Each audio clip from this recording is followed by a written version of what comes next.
Igreja é o corpo místico de Cristo. Creio que agora já começamos a conhecer melhor nossa Santa Igreja. Entretanto, chegamos a uma nova expressão que São Paulo emprega com predileção particular a propósito da Igreja. A Igreja é o corpo místico de Cristo.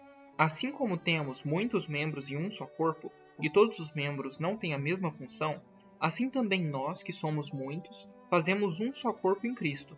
E, cada um em particular, somos membros um dos outros. Assim como o corpo é um só e tem muitos membros, mas todos os membros do corpo, apesar de muitos, formam um só corpo, assim sucede também com Cristo. Todos nós, com efeito, fomos batizados em um só Espírito, para formarmos um só corpo. Esforcemo-nos por penetrar mais a fundo nas profundezas dessa comparação da Sagrada Escritura.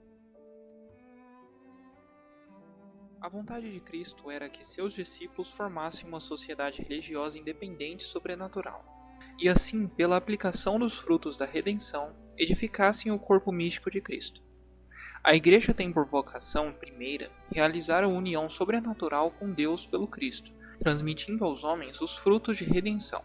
Mas é também tarefa sua criar pela união dos fiéis o corpo místico de Cristo, e assim realizar a comovedora prece que o Salvador dirigiu a seu Pai na última ceia. Assim como me enviastes ao mundo, eu os envio ao mundo. Não rogo só por eles, mas também pelos que, pela pregação deles, crerem em mim, para que todos sejam um, como vós, meu Pai, o sois em mim, e eu em vós, para que também sejam um em nós. Cristo vive, pois, num tríplice corpo diante de nós. Vive no corpo que recebeu da Virgem Maria pelo nascimento.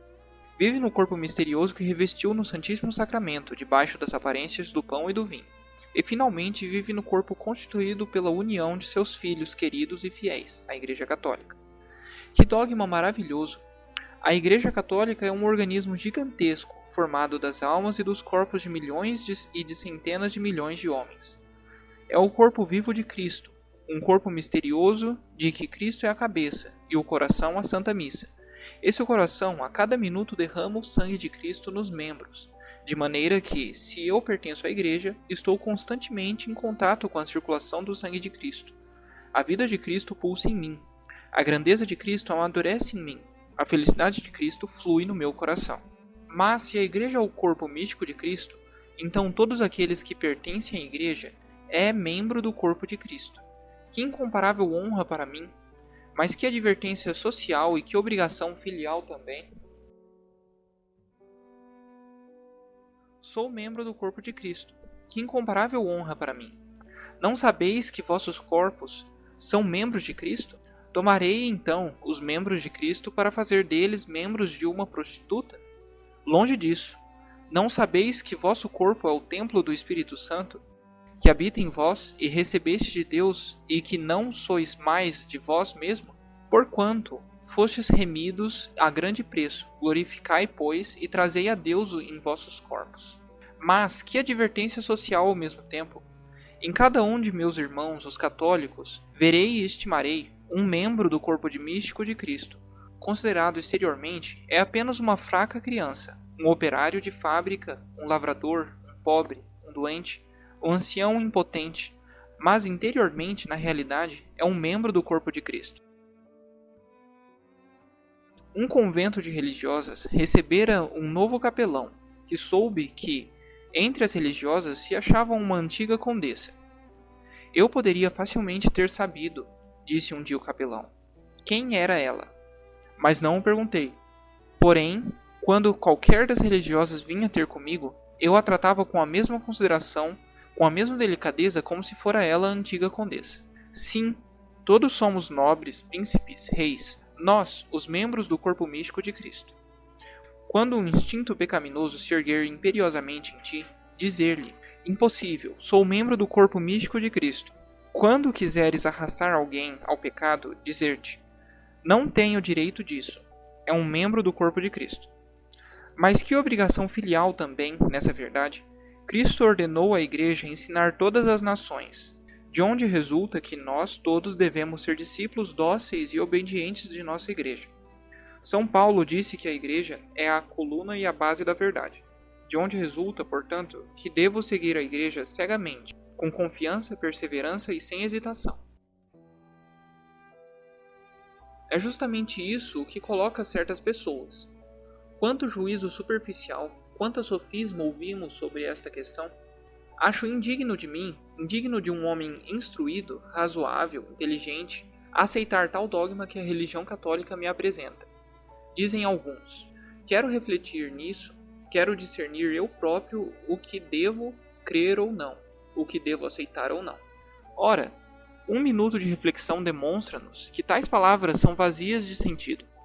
Quando no mundo, em tantas coisas, sou obrigado a apoiar-me nas afirmações alheias, nas questões mais difíceis, quereria eu decidir conforme minha própria cabeça? Não me envergonho de não ter descoberto a tábua da multiplicação, nem a eletricidade, nem a máquina a vapor, nem o rádio.